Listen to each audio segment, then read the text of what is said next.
Y vamos a ver la vida del Espíritu conforme a la edificación. Recordemos que estamos también en el tiempo del fruto. Entonces, en esta mañana nos vamos a parar sobre estos tres ejes, sobre la vida del Espíritu, sobre la construcción o la edificación, ¿sí? En base a lo que vamos a leer acerca de Nehemías, y en base al fruto, que es la temporada en la que estamos viviendo como congregación. En la primera temporada habíamos hablado de orden. Amén. Y en este tiempo hablamos de fructificarnos y de fructificar desde la vida del Espíritu. Amén. Vamos a comenzar leyendo el fruto del Espíritu. Lo vamos a recordar, ¿sí? Lo que leíamos en Gálatas capítulo 5, versículos 22 y 23. La última vez que les compartí, hablábamos que el fruto del Espíritu es el carácter de Cristo en nuestra vida. El fruto del Espíritu no es un fruto, es archicontrario al fruto de la carne. Del fruto de la carne yo puedo dar de mí mismo. De Sabrina puede dar un fruto que puede tratar de perfeccionarlo, de ayornarlo, puede desde Sabrina expuesta a estos ámbitos del espíritu, pero si yo me sigo parando desde la carne, voy a maquillar, voy a mejorar ciertas cosas de mi vida, pero no va a ser la acción de Dios a través de mí, sino va a ser desde la carne y desde mi esfuerzo. Pero el fruto del Espíritu es algo espiritual que me excede a mí en lo que yo puedo dar desde mí, desde mi carne, desde mi humanidad, desde mi alma, desde mi historia, desde mis capacidades, desde mis puntos fuertes, desde mis puntos débiles. Yo siempre voy a ser desde la carne como una flecha que salió disparada con fuerza, pero que va a entrar a decaerse y se va a desanimar y va a estar muy sujeta a las cuestiones de las situaciones, del ambiente, de las personas. Es decir, que el fruto de la carne, aun cuando fuere bueno, aun si pensáramos que desde la carne yo quisiera ser buena, no va a ser eterno y va a ser ahogado como en la parábola de la semilla, ¿no? Va a ser ahogado por las circunstancias, por las aflicciones, por las pruebas, por las dificultades y no va a fructificar. Pero el fruto del Espíritu es amor, gozo, paz, paciencia, benignidad, bondad, fe, mansedumbre, templanza, y contra tales cosas no hay ley. Nada puede ir en contra de tales cosas, porque es la vivencia del Espíritu en nosotros, y esto nos excede en nuestra mente, en nuestra capacidad de entender la acción de Dios en nosotros y a través de nosotros. Es muy, muy fuerte, muy loco pensar que Dios nos ha dado este privilegio de tomar la forma, vivir en nosotros y poder dar de sí mismo desde nosotros. Es para nosotros inentendible, pero esa es la vida del Espíritu.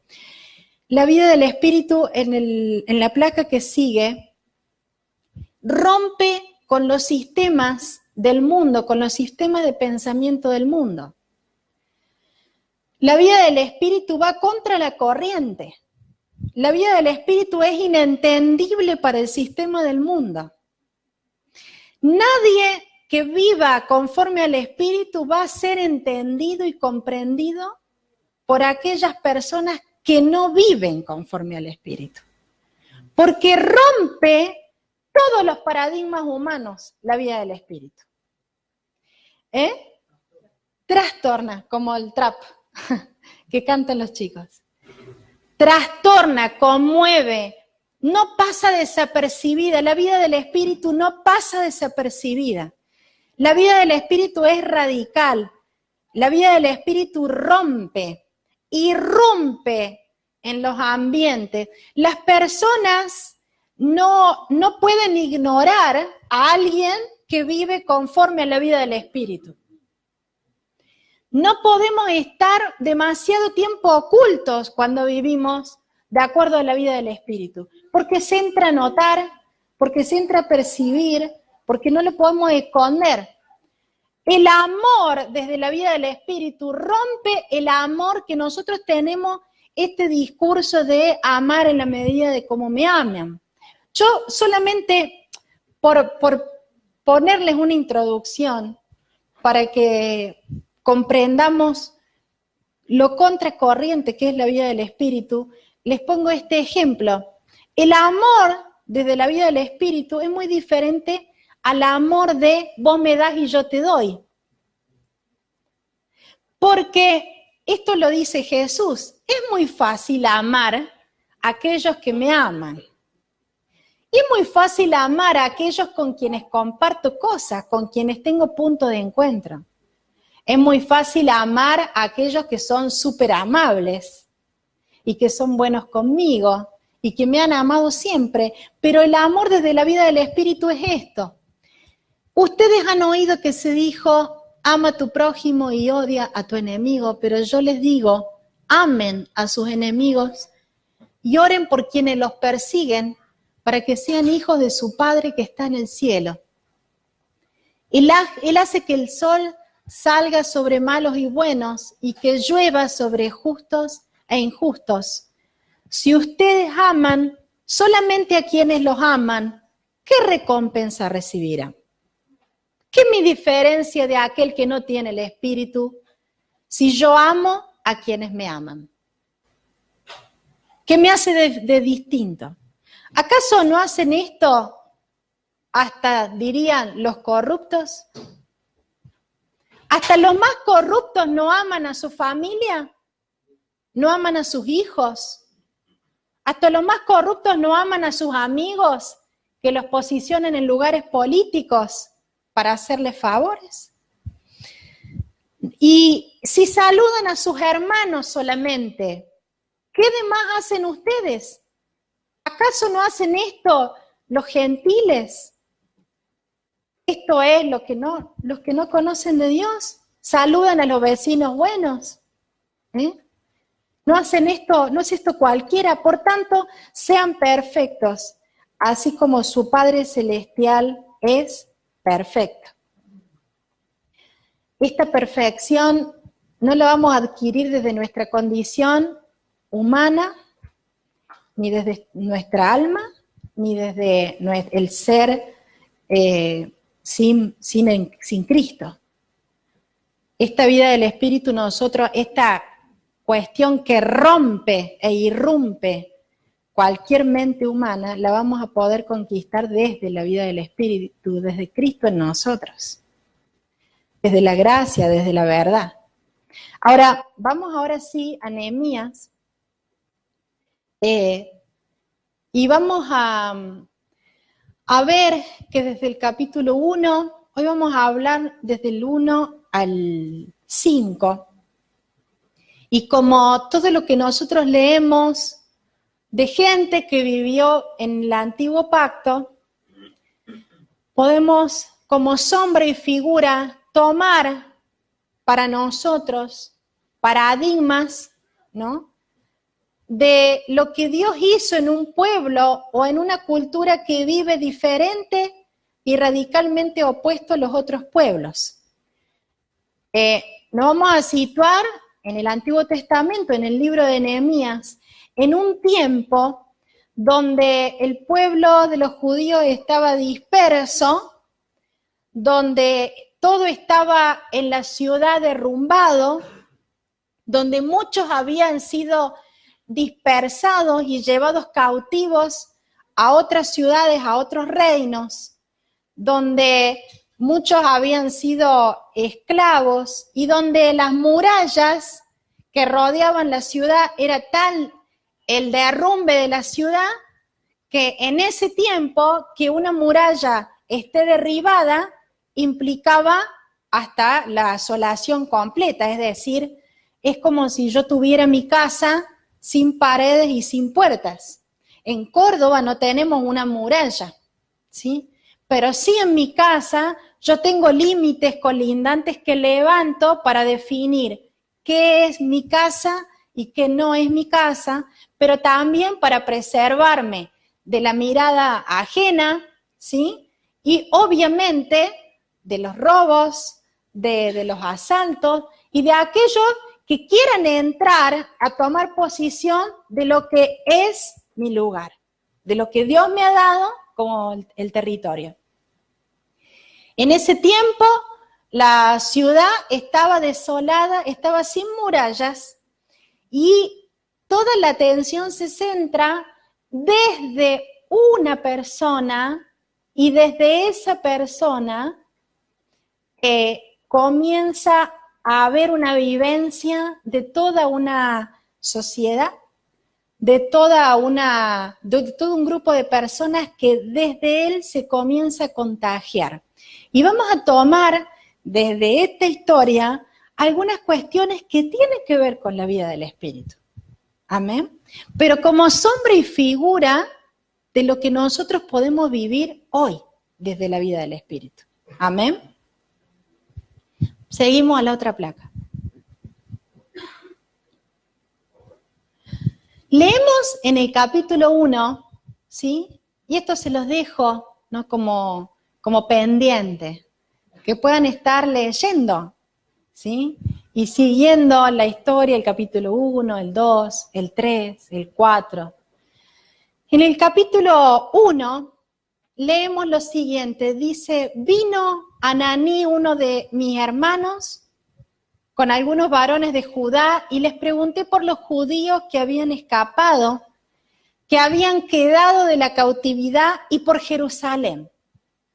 Y me dijeron, el remanente, los que quedaron de la cautividad allí en la provincia, están en gran mal y afrenta, y el muro de Jerusalén derribado, y sus puertas quemadas a fuego. Cuando oí estas palabras, me senté y lloré e hice duelo por algunos días y ayuné y oré delante del Dios de los cielos. Lo primero, el principio que nosotros podemos extraer para la vida del Espíritu es que la vida del Espíritu trasciende mi propia vida. Nehemías pregunta a aquellos que eran de su pueblo y les pregunta, ¿cómo está Jerusalén? ¿Cómo están nuestros hermanos? ¿Cómo está la familia? Y ahí escucha una noticia que le da mucho dolor y que lo lleva más allá de su propia condición, a dolerse, no por lo que le está pasando a él, sino a dolerse por su propia nación. Él había logrado escapar y estaba cumpliendo una función delante del rey, estaba abrigado, estaba protegido y había salvado su propia vida. Pero escuchar que parte de su propio reino había sido derribado y que la ciudad estaba asolada, generó en él un intenso dolor. Es muy fácil para nosotros, desde lo natural, desde mi corazón, sentir dolor cuando a mí me pasa algo. ¿Sí? Es más, ejecuto y comienzo a desarrollar emociones naturalmente cuando a mí me infligen un dolor. Y yo respondo naturalmente, sin que nadie me diga, y solamente por una convicción y por una cuestión automática, yo respondo con dolor cuando algo me aflige a mí. Cuando estoy pasando por un proceso de dolor, de pérdida o de duelo. Que yo esté dolido, sufriendo por alguna condición de prueba, no muestra la vida del espíritu. Va a ser la respuesta que yo voy a tener a ese proceso de dolor o de duelo. Eso va a ser la vida del espíritu. Pero que yo esté sufriendo no es la operación del espíritu en mí. Ahora, que yo sienta carga por algo que no tiene que ver conmigo, ya ahí comienzo a vivir algo que tenga que ver con la vida del espíritu, porque la vida del espíritu me enseña, me convence de que yo no estoy para vivir por mí, sino que yo pertenezco a un cuerpo y Dios me deposita en mí cargas de amar a otros y de salir de mirarme a mí mismo para comenzar a edificar en mi hermano, para comenzar a edificar en una nación. La vida del espíritu trasciende tu propia vida. Seguimos. La vida del espíritu consiste en examinarme y humillarme cuando en el mundo me enseñan a prevalecer sobre los demás. Y leemos. En extremo comienza a orar Nehemías. En extremo nos hemos corrompido contra ti y no hemos guardado los mandamientos, estatutos y preceptos que diste a Moisés tu siervo. Acuérdate ahora de la palabra que diste a Moisés tu siervo, diciendo, si vosotros pecareis, yo os dispersaré por los pueblos. Pero si os volviereis a mí, guardareis mis mandamientos y los pusiereis por obra, aunque vuestra dispersión fuere hasta el extremo de los cielos, de allí os recogeré y os traeré al lugar que escogí para habitar allí mi nombre. Pero lo primero que dice Nehemías en el 7 dice, en extremo nos hemos corrompido contra ti y no hemos guardado los mandamientos, estatutos y preceptos que diste a Moisés, tu siervo. Cuando nosotros no entendemos, cuando no hay una comprensión de la paternidad de Dios desde el Espíritu, y me sucede algo malo, o estoy pasando por una prueba, o estoy pasando por una dificultad, lo primero que hago es fortalecerme en mi dureza y hasta algunos llegan a cuestionar a Dios por lo que está haciendo. Desde su lugar de orfandad y comienzan a pensar que Dios no es bueno, que Dios se ha olvidado de nosotros, que Dios nos ha abandonado, que Dios nos ha dejado, que Dios no nos tiene en cuenta. Y a veces el foco no está puesto en mirar a Dios, sino que el foco está puesto en mirar al otro, en acusarlo al otro, en mirar en lo que el otro ha fallado. Pero cuando yo puedo vivir la vida del Espíritu, el Espíritu me lleva a examinarme y a humillarme delante de Dios para buscar qué es lo que Él quiere hacer en mi vida. Yo desde la carne soy muy acusador, me gusta levantar el dedo, me gusta mirar al otro. En una psicoterapia, pongo esto porque es mi asignación, ¿qué le voy a hacer? No puedo dejar de ser lo que soy. En una psicoterapia hay un periodo donde el paciente viene y vuelca del marido, de los hijos, de la madre, del padre, del tío, del pariente, de lo que le han hecho, de los compañeros de trabajo, del jefe. Y es un periodo rico en cierto sentido porque saca y saca y saca y saca y se sienten mejor y se van más contentos. Pero eso solamente tiene que ver con una descarga, con que alguien me escuche. pero sigue parado en el mismo lugar. No hay cambio, no hay un quiebre, no hay un quebrantamiento genuino, porque solamente lo estoy acompañando y estoy diciéndole, wow, cuánto sufrió, lo lamento. Pero como no hay quebrantamiento, no hay cambio posible. Ahora, cuando la persona comience a verse y de repente empieza a decir, la verdad que, ¿serán todos estos o he sido yo? Cuando la persona se atreve a vencer el orgullo, ¿sí? Cuando nos atrevemos a vencer el orgullo, cuando nos quitamos el saco de la soberbia, comenzamos a examinarnos y nos permitimos, ya sin ninguna apariencia, quebrarnos y humillarnos. Esa es la operación del Espíritu en uno que comienza un efecto transformador. Dice Watchman Nee que el hombre externo es el que se quiebra y es el espíritu, el hombre interior, el que puede verdaderamente salir. Ese hombre interno, esa vida del espíritu, es una examinación, es una humillación y es un reconocer, escuchar lo que Dios está queriendo hacer. Pero si yo permanezco en mi apatía, en mi orgullo o en mi dureza, no puedo permitir que la vida del Espíritu se manifieste. Seguimos. En la otra placa. La vida del Espíritu, en la vida del Espíritu, el lugar donde estás no es tu sustento. Es una asignación dada por el Padre para cumplir un propósito.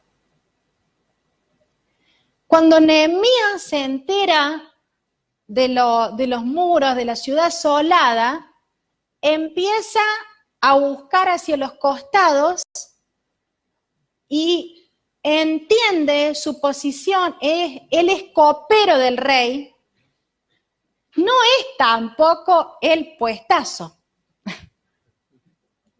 No, tampoco es que está en el mando, pero desde su lugar de cercanía, en la charla que él tiene con el rey, hasta aparece la reina. Pobrecita, aparece entre paréntesis, pero creo que refuerza la confianza que había entre los reyes que comienzan a hablar con Nehemías. Y él les empieza a contar lo que le estaba pasando, porque lo ven triste. Y el rey le dice, pero si vos no estás enfermo, sería hipótesis número 1, no estás enfermo, se cae. La hipótesis número 2 es que vos no sos triste, entonces te pasa algo, contanos. Y desde ese lugar, entendiendo que era un contacto importante, él le cuenta y el rey le abre, le da cartas, le abre camino, le consigue conciliaciones con los pueblos por los que él tiene que cruzar para que pase más rápido, para que cruce más rápido, y le abre camino. En la vida del Espíritu, nosotros entendemos que en el lugar donde estamos y donde trabajamos, en el lugar donde estudiamos, no es para hacer lo que tengamos que hacer, no es para ir a ganarnos el pan. Tampoco es ir para ir a estudiar, sino que es una asignación dada por el Padre para ir prevalecer, para ir ser luz y para desde esa plataforma yo trastornar, para romper. Nuestra oración no tiene que quedar en cuando estoy buscando trabajo solamente por buscar trabajo, por Señor necesito mantener a mi familia. No, los lugares desde la vida del Espíritu se abren para romper, se abren como una asignación. La gente con la que yo comparto no solamente es para para trabajar, sino es para irrumpir, para desarticular lo que las tinieblas quieren hacer en esa vida y para compartir de la luz que yo tengo. Ya ni les hablo lo que hablamos antes, lo que yo escuchaba en la adolescencia, que era, bueno, ¿qué pasa si alguien de la iglesia va a la escuela y pregunta por vos? A mí me espantaba eso, yo era re buena, pero no sé si el espíritu de la carne, del miedo. ¿Qué pasa si, y ahí vamos a ver si realmente sos el mismo allá que acá en la iglesia? Ni siquiera les hablo de eso, porque yo estoy hablando ante gente madura que yo presupongo que que son los mismos, que no son gente que en el grupo de WhatsApp del trabajo mira cosas que no tiene que ver, que no las mirarían acá. Yo presupongo que el auditorio frente al que estoy parada no habla de una forma en el trabajo que el que habla acá, con himnos, salmos y cánticos espirituales acá, y allá si yo te escuchara, yo estoy segura que vas a hablar lo mismo. Amén. Ni siquiera te estoy hablando de eso, estoy hablando de que en el lugar en el que estás es una plataforma y es una asignación, y ahí no podés pasar desapercibido. Ese lugar es para resplandecer.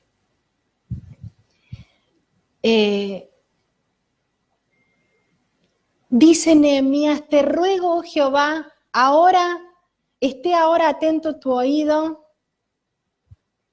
a la oración de tu siervo y a la oración de tus siervos, quienes desean reverenciar tu nombre. Concede ahora buen éxito a tu siervo y dale gracia delante de aquel varón, porque yo servía de copero al rey. Será el tiempo de comenzar a orar para desde la gracia hallar gracia y entender mi lugar como mi asignación. La vida del Espíritu en el siguiente está en permanente clamor, velando y orando. Desde que se desata la historia, comienza ahí un clamor, y que por un versículo también entiendo de que el clamor de Nehemías era previo a la noticia. ¿Sí? El clamor de Nehemías fue previo a la noticia de enterarse que los muros estaban derribados, porque él arranca ya orando y diciendo, clamo a ti de día y de noche. Pero es que si recién se entera, ¿desde cuándo está clamando? Desde hace muchos días y desde hace muchas noches. Era un hombre de clamor. La mala noticia no hizo un efecto dominó, ni hizo un efecto automático en él. Era un hombre de clamor, evidentemente. La vida del Espíritu es esto que estamos viviendo ahora, de velar, de orar, de aprender a clamar, que era lo que escuchamos el domingo antes. El clamor, el vigilar, me hace alguien que vive la vida del Espíritu. Seguimos. Ya estamos situados en el capítulo 2. Y podemos tener este principio. En la vida del Espíritu, nuestros contactos nos sirven para edificar en el reino. Alguien que está conectado con el Espíritu sabe que a todas las personas que conocen no son por casualidad. Que todos los llamados no son casuales. Que las personas con las que me enfrento en el día no es por azar. Forman parte de la dirección permanente de Dios sobre mi vida. Todas las personas con las que me voy a cruzar van a ser contactos que me van a servir en la edificación del reino. Dice Vine luego a los gobernadores del otro lado del río y les di las cartas que me había dado el rey. Y el rey envió conmigo capitanes del ejército y gente de a caballo. Cuando llega Nehemías, se armó un revuelo. Porque él no venía solito, venía empoderado, venía con oficiales, venía con gobernadores, venía sabiendo lo que iba a hacer. Pero, vamos a la siguiente placa. La vida del espíritu es intencional y es estratégica. La vida del espíritu no se va, olvídate que es algo espontáneo. A nosotros nos han enseñado a rajatabla que la vida del espíritu es una cosa amorfa, perdonen por la palabra. No, usamos mucho esto del viento, que no se sabe ni a dónde va ni de dónde viene. Y es bueno, y es como va saliendo, es del espíritu esto. Y tenemos un paradigma muy fuerte con respecto a, bueno, salió como salió porque fue del espíritu. Pero Nehemías, no sé cuándo lo elabora el plan, pero estaba enfocado, estaba centrado y sabía lo que había que hacer. Tenía un objetivo. Cuando llega intencionalmente y estratégicamente, llega con toda la parnafalaria, con los no sé con cuántos, y la gente habrá quedado como, ¿qué onda? ¿Qué onda, Nehemías? ¿Qué pasó? Y dice, me levanté de noche, dice que estuvo 3 días en Jerusalén, me levanté de noche, yo y unos pocos varones conmigo, y no declaré, escuchen, y no declaré a hombre alguno lo que Dios había puesto en mi corazón que hiciese en Jerusalén. Ni vino caballo conmigo, excepto el caballo que yo andaba. Y salí de noche por la puerta del valle, hacia la fuente del dragón y a la puerta del muladar, y observé los muros de Jerusalén. Tomó contacto, él escuchó, pero ahora vio los muros que estaban derribados y sus puertas que estaban consumidas por el fuego. Pasé luego a la puerta de la fuente y al estanque del rey, pero no había lugar por donde pasase el caballo en el que iba. Y subí de noche por el torrente y observé el muro y di la vuelta y entré por la puerta del valle y me volví. Y no sabían los oficiales a dónde yo había estado ni qué había hecho. Ni hasta entonces lo había declarado yo, ni a los judíos, ni a los sacerdotes, ni a los nobles, ni a los oficiales, ni a los demás que estaban haciendo la obra. Y les dije, pues, ¿vosotros veis el mal en el que estamos? ¿Que Jerusalén está desierta y sus puertas consumidas por el fuego? Venid y edifiquemos el muro de Jerusalén y no estemos más en oprobio. Largó la palabra, pero fue intencional y se bancó caras, caruchas, preguntas, incisiones, las desorientaciones del otro cuando te preguntan qué estás haciendo, para dónde vas, no te entiendo. Se bancó varios días y recién cuando fue el momento oportuno, estratégico e intencional, declaró lo que iban a hacer y lo que Dios le había demandado. Seguimos. La vida del espíritu genera resistencia y aún lucha espiritual. Dice, pero oyéndolo Sanbalat, Horonita y Tobías el siervo amonita, les disgustó en extremo que viniese alguno para procurar el bien de los hijos de Israel. Y cuando oyó Sanbalat que nosotros edificábamos el muro, se enojó y se enfureció en gran manera e hizo escarnio con los judíos. Aunque lo que Dios nos haya demandado es en extremo bueno, es en extremo puro, es en extremo santo y que podríamos pensar, esto es para bien. No podemos ignorar que se va a levantar lucha espiritual en contra de lo que estamos edificando. No podemos ignorar que va a haber gente, que va a haber huestes espirituales de maldad que se van a levantar en contra de lo que estamos edificando. No te hablo lo que siempre nos habla Germán, que es enfocarnos en la lucha. Pero lo que sí te estoy hablando es que no la ignores. Porque desde la vida del Espíritu yo discierno la lucha. Y quedaron expuestos, desde la vida del Espíritu, queda claramente expuesto quién se levanta en contra.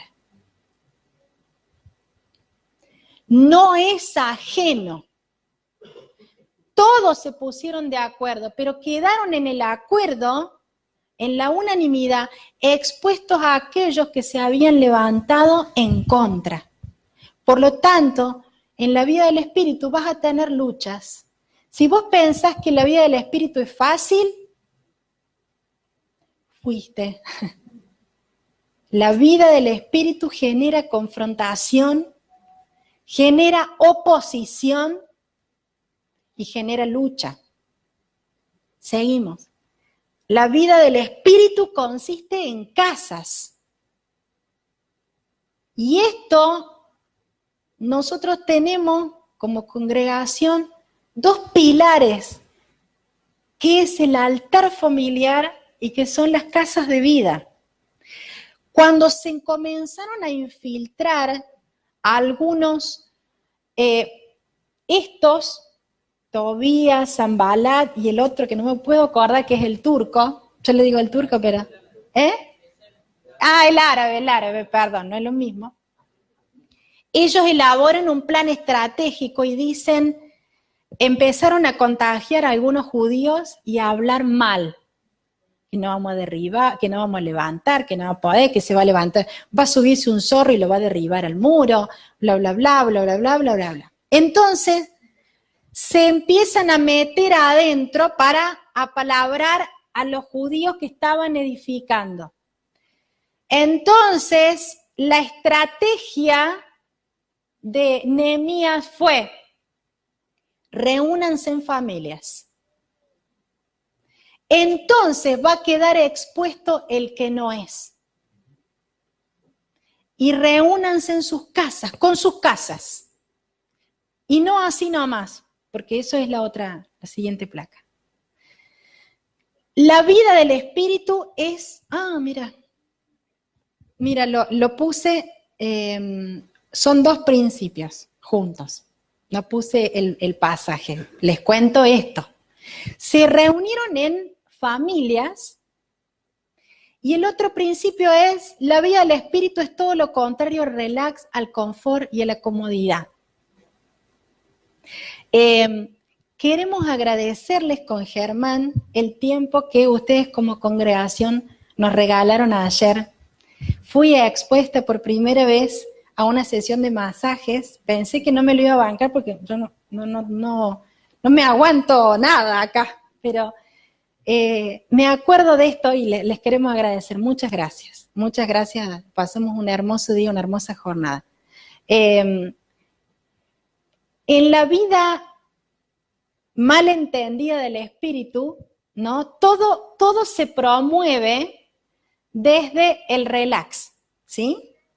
De hecho, cuando empezamos a pensar, ¿no?, en aquellas personas que tienen prácticas, onda de nueva era, ¿con qué se los conecta? A ver, ¿qué representación mental tienen?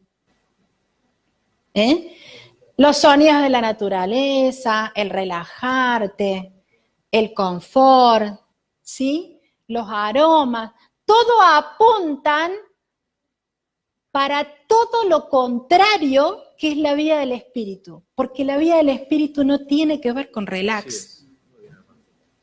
Tiene que ver, déjame romperte algo, tiene que ver con estrés.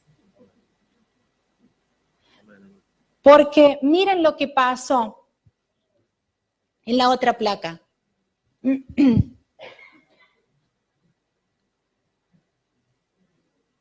Ah, no lo puse. Bueno, no lo puse, perdón.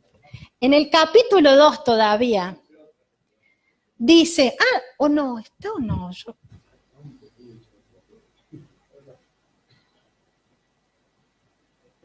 No, no está. El pasaje que quería poner ahí era el siguiente. Cuando se reúnen en las casas, Nehemías les da la táctica ahí. Y les dicen, con una mano van a edificar y con la otra van a tener la lanza y van a pelear. ¿Eso es confort? No. Eso es estrés, es adrenalina a la máxima potencia. La vida del espíritu no tiene que ver con, me aflojo. Él los llama, manda centinelas a los lugares altos, pone centinelas entre el pueblo. Había algunos, yo los imagino como que estaban dándose la espalda, rodeando para tratar de atacar a aquellos que venían o que querían venir a arrebatar, no sé, los ladrillos. Y dice, a partir de ahora van a construir y van a tener la lanza y van a luchar y van a edificar al mismo tiempo, porque la vida del espíritu es eso. Y por último, vamos llegando al cierre. La vida del espíritu es confianza en el Padre. Dice, en el lugar donde oyeres el sonido de la trompeta, reuninos allí con nosotros. Nuestro Dios peleará por nosotros. Hay cosas que vas a hacer desde el espíritu, pero siempre teniendo la confianza de que es Dios y de que no sos vos, que somos meros administradores y somos meros instrumentos y lo que impartimos de nosotros es Cristo. En ningún momento fuimos nosotros. Si yo te dijera cómo soy yo, te asombrarías mucho. Pero Cristo en mí es Él el que resplandece. La vida del Espíritu tiene protocolos. No es lo que tengo ganas de reunirme a orar, o tengo ganas de hacer esto, no. La vida del Espíritu tiene protocolos. No hacía lo que cada uno bien le parecía. Dice, también dije entonces al pueblo, cada uno con su criado permanezca dentro de la ciudad. Y de noche sirvan de cantinela y de día en la obra. O sea, descanso no sé cuándo. Y ni yo, ni mis hermanos, ni mis jóvenes, ni la gente de guardia que me seguía, nos quitamos nuestros vestidos y cada uno se desnudaba solamente para bañarse. No voy a entrar en este protocolo ni a entender a qué se refería esto. Pero lo que quiero manifestar es que la vida del Espíritu tiene un protocolo, tiene un diseño, donde yo no puedo hacer lo que bien me parezca, sino que el Espíritu me habla, yo obedezco, pero en función del cuerpo.